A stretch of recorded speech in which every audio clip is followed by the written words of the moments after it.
Атышулы көкпарға 45 мың адам жиналыпты. Құндылығы не?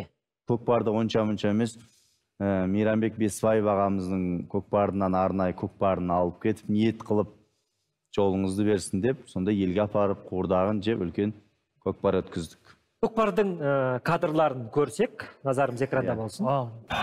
Уақыт бөліп келгендеріңізге ұшан тегіс алғыс білдіреміз. Тамаша салымды болып қайтыңыздар. 2007 жылы осы жерде біздің белеу көкеміз көкпар бергенде бала күнімізді армандап шіркін-ай, мен өз ер азамат болсам, еліме осылай көкпар берсем деп армандаған едік. Міне Алла көктен тілегенімізді жерден беріп тамаша той беріп жатырмыз. Аллаға сансыз шүкір дейміз.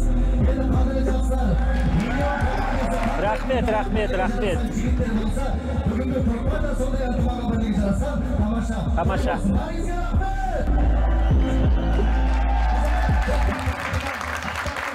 Жігіттер, бәрің атты отырсыңдар, кімнің тақымы мықты?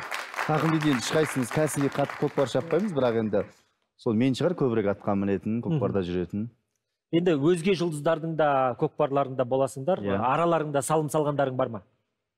Жоқ, мына оңай емес. Мен білем оңай емес. Ауылдағы кішігірім көкпарларда былай қызығып қарап арасында кіргін келіп тұрған болса, мынандай үлкен өте, енді кешегі мықты палуандар, мен өмірге келгелі қанша көкпарға бардым, бірақ енді мынандай көкпар көрген емессің деген үлкен ағалар, шабандоздардың да пікірін естідім. Негізі ана көкпардың алдында, қалың болды өте. Көкпардың алдында ағаларымыз, көкпарда жүрген ағаларымыз Құдай күнін берсін деп айта береді да. Түсінбейсің ғой, андай мағынасына кіріп білмейсің. Сөйтсек соған дейін өте күн суық болды. Содан бір күн бұрында жел, қар болып тұрды да.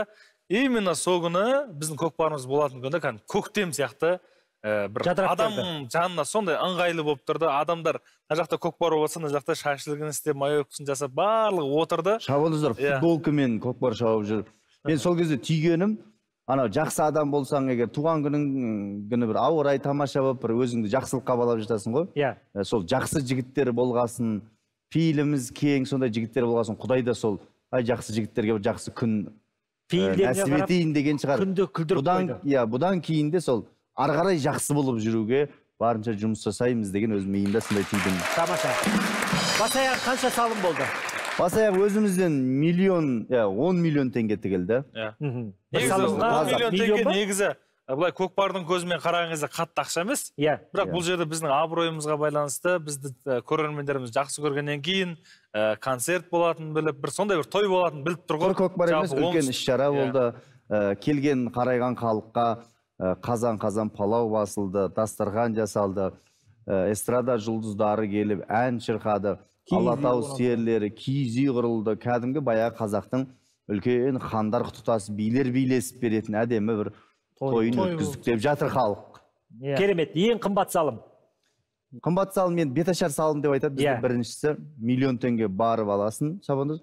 Келіп әкеп тастаған адамға миллион теңге, ортасын 150 мыңнан ұрып отырдық. 4 машине тігілді ағаларымыздың атынан. 4-еуін тіктік.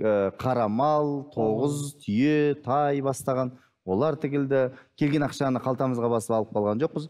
Келген тоянаның бәрін тігіп, халыққа мәз мейрам болып, риза болып кетті. Соңында да сол болды. Миллион болды. Соңғы салым. Өгіз өлді деп айтады. Өгіз өлді миллион. Соңғы салым тоже миллион. Миллионның көкпары миллионнан басталып, миллионнан аяқталып. Жақсы.